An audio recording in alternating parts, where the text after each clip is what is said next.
পৃথিবীতে যারা সফল হয়েছেন তাদের অনেকেই একসময় ব্যর্থতার স্বাদ পেয়েছিলেন। কেউ পড়াশোনা শেষ করতে পারেননি, কেউ চাকরি হারিয়েছেন, আবার কেউ দারিদ্র্য থেকে উঠে এসেছেন। আজ আমরা যাদের আইকন হিসেবে দেখি তারাই একসময় সমাজের চোখে ছিলেন অতি সাধারণ বা ব্যর্থ।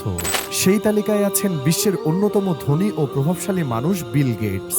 যখন বিল গেটস বিশ্ববিদ্যালয়ে পড়তেন তখন পৃথিবীতে পার্সোনাল কম্পিউটারের কোনো ধারণাই ছিল না, কিন্তু তিনি তখনও স্বপ্ন দেখতেন।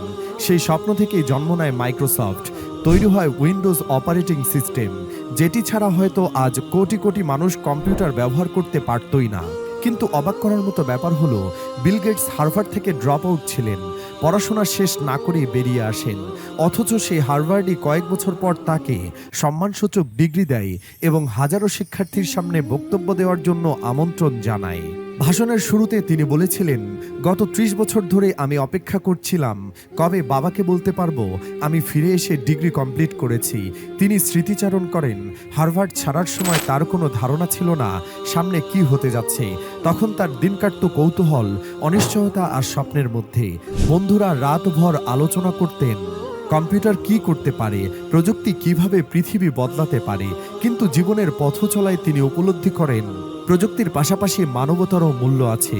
কেবল সফটওয়্যার বানানো নয়, বৈষম্য কমানোই আসল কাজ।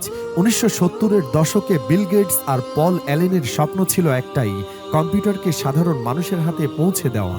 একদিন খবর পেলেন একটি নতুন কম্পিউটার বাজারে আসছে। সাহস করে কোম্পানিকে ফোন দিলেন, বললেন আমরা এই মেশিনের জন্য সফটওয়্যার বানাতে চাই।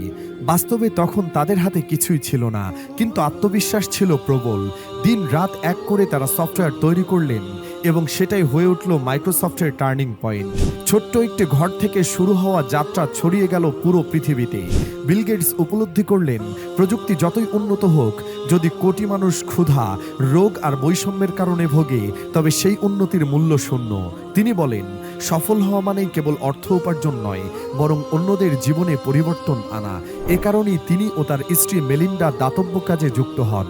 তাদের লক্ষ্য প্রতিটি শিশুর জীবন সুরক্ষিত করা, যাতে জন্মের সময় দারিদ্র্য বা রোগ তার ভাগ্য নির্ধারণ না করে।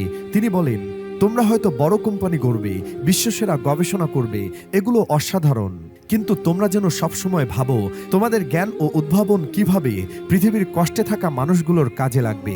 তিনি সতর্ক করেন, যদি প্রযুক্তি কেবল ধনীদের জন্য হয় তবে তার আসল মূল্য নেই। আসল অর্জন তখনই যখন বৈষম্য কমে। ভাষণের শেষে তিনি স্মরণ করিয়ে দেন, যাদের বেশি দেওয়া হয় তাদের কাছ থেকে বেশি প্রত্যাশা করা হয়। আমাদের হাতে যদি জ্ঞান, সম্পদ আর সুযোগ থাকে, তবে আমাদের দায়িত্ব মানবতার সেবায় কাজ করা। বন্ধুরা, এটাই ছিল বিল গেটসের অনুপ্রেরণামূলক ভাষণ। তার প্রতিটি বাক্য আমাদের মনে করিয়ে দেয়, জীবনের আসল উদ্দেশ্য কেবল সফল হওয়া নয়, বরং অন্যের জীবনে আলো ছড়ানো।